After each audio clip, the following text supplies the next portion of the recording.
Greetings from Movie Land. I'm the hostess with the mostest, Cinemacallie, and today I'm talking about the historical epic Napoleon that is currently out in theaters right now, directed by Ridley Scott, and our lead actor being Joaquin Phoenix.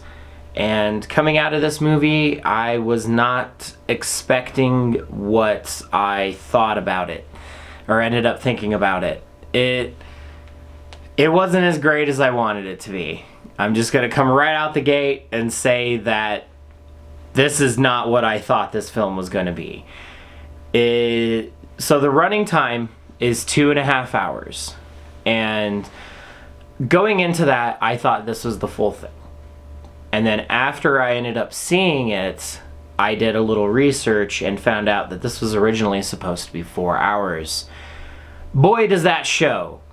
There are scenes that are stopping, or they'll be stretched out appropriately, and then other scenes will be really short. Characters will come in and out of the film, and it moves so fast at certain points, but then actually lets us sit for a minute in all of that. But I do want to talk about some of the goods of the film as well. Obviously, Joaquin Phoenix is fantastic in this film. He really, really, truly brings his A game to this character, and it really is amazing what he can do. However, I was not expecting the comedic tone that we ended up getting out of this. There were a lot more jokes in this, which some of them were actually pretty good, I will admit. Like seeing the propaganda stuff, or the tabloids, because occasionally you'll see Napoleon looking at a newspaper and it's gotten out that his wife Francine has been cheating on him, and the tabloids are reporting all of that, and that stuff's really cool. But that's one of those things that I was talking about where they show it for just brief moments, but then they never elaborate really any further or really do anything with that. And that's where I feel like this 4-hour cut is going to make a huge difference, potentially. The other thing I wanted to highlight was the sets. I think those sets were incredible.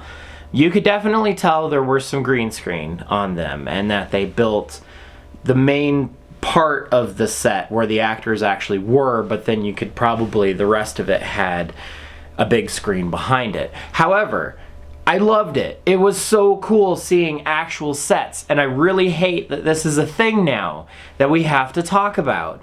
Now, of course, this isn't nearly as a problem with lower budget films or films that aren't as grandiose of scale as something like this.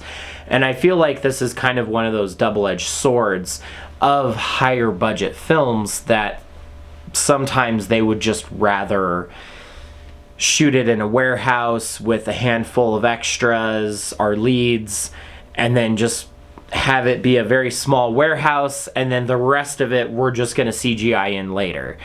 And it really takes a lot from our movies, and that's why I liked this so much. It was so cool seeing this. The battle scenes were so well done.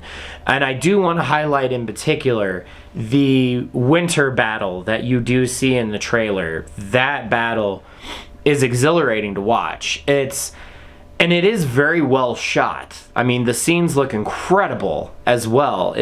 Especially when you have the snow falling, and another thing too is you could actually tell that they shot some of this in the cold. You actually have your breath coming out, and you could tell that the actors were actually in the cold. And again, this is just a weird thing for me to say, but I want more realism in my movies. And it was so nice getting a taste of that with this one. You have the beautiful sets, and also the costumes. It was so amazing seeing some of these costumes. They were beautiful. And again, it goes back to my whole anti-CGI thing, where it's, most of these days you're just getting CGI costumes, or just very basic, very, very basic costumes. So it was cool actually seeing real costumes and people making these. It was really neat to see all of that stuff. But my main problems were with the narrative and the stopping and going of things. And This doesn't even touch on Napoleon's early military career. It just starts right before he gets promoted to a general. And so we miss a huge chunk of his life leading up to this point. And it's never really addressed or brought up again. And the other thing I want to say is that it very briefly touches on the French Revolution as well. But it quickly skirts over this. And also, too, this movie really likes to jump. You'll start in 1793, and then next scene, all of a sudden, it's 1796, and then all this other stuff happened. There's a big debate going on in the rooms, and you just never really got to sit for a moment and, one, understand all of the characters, because there is a lot of characters in this. And much like Oppenheimer, but unlike Oppenheimer, you have to really try your best to keep up with this, but the movie never really goes too much further with any of this, and it just will go, and you just got to try and keep up as best as you can.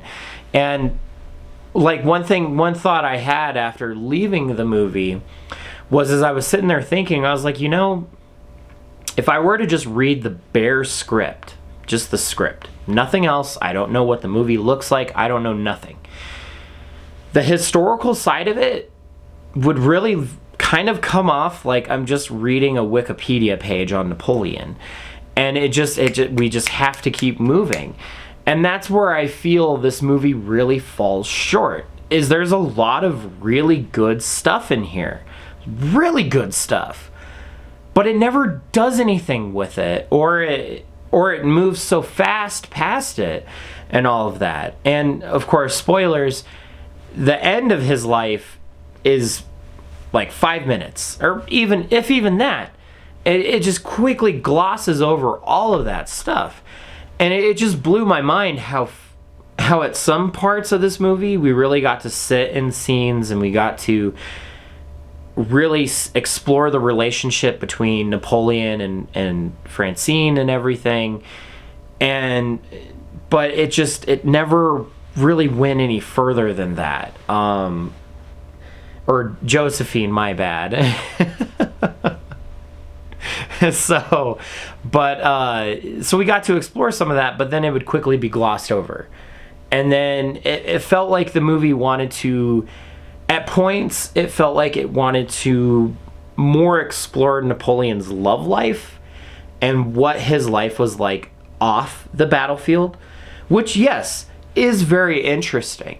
But then also, the movie wants to explore his military career and what is going on in the world at that time and just how there was just constant warfare in Europe between Prussia, Russia, France, the UK. All these superpowers were just fighting over each other over this one continent. And there was a lot going on at this time. And so it wants to explore that side of it, but then it quickly runs away from it and goes back over to the love life of Napoleon, which is fine. That stuff is really interesting. Don't get me wrong. It is really interesting watching such an icon of history, a true, like, only a very few people will be mentioned in history, and Napoleon is one of those people. So of course that would be very interesting to see what this man is like off the battlefield when he's not being a tactician, when he's not trying to conquer or letting his ambitions. What does he look like when he's just having dinner and sipping wine? What does that look like? That is very interesting, and part of me feels like if the film really wanted to explore that, which I feel like it did, at least that's how it felt to me, then it should have geared way more towards that and then less of the military. Because it did feel like the love side of him had the priority over the military side of this. And it creates this almost arm wrestle kind of feel to the film. But again, maybe this is something that's going to be better in the 4-hour cut, if that ever comes out. Supposedly, There is going to be a 4-hour director's cut. I've seen it potentially that it's coming to Netflix. It is an Apple original, so maybe it'll go to Apple TV and Netflix. I'm not sure. But with that being said, everyone, overall, Napoleon is a very, very frustrating film. And part of me wants to say go see it for the technical side of things. So if you are like me and really enjoy the technical side of movies and how they were able to bring these scenes to life, then yeah, I would recommend seeing it. Just know you're gonna get a very, very messy story to go along with all of this beautiful technical stuff that we got with it. But as it stands now, I'm not really very interested in watching the theatrical cut again. And with that, I'm gonna give it a 5 out of 10. That's right, very middle of the road, but I had to give it that middle score just to praise at least the technical side of everything. But I had to take away a lot of the score because of just how messy the narrative is. So yeah, so that's Napoleon, everyone. Don't forget to comment down below and let me know what your thoughts are of Napoleon. And I will see you guys in the next one. So long!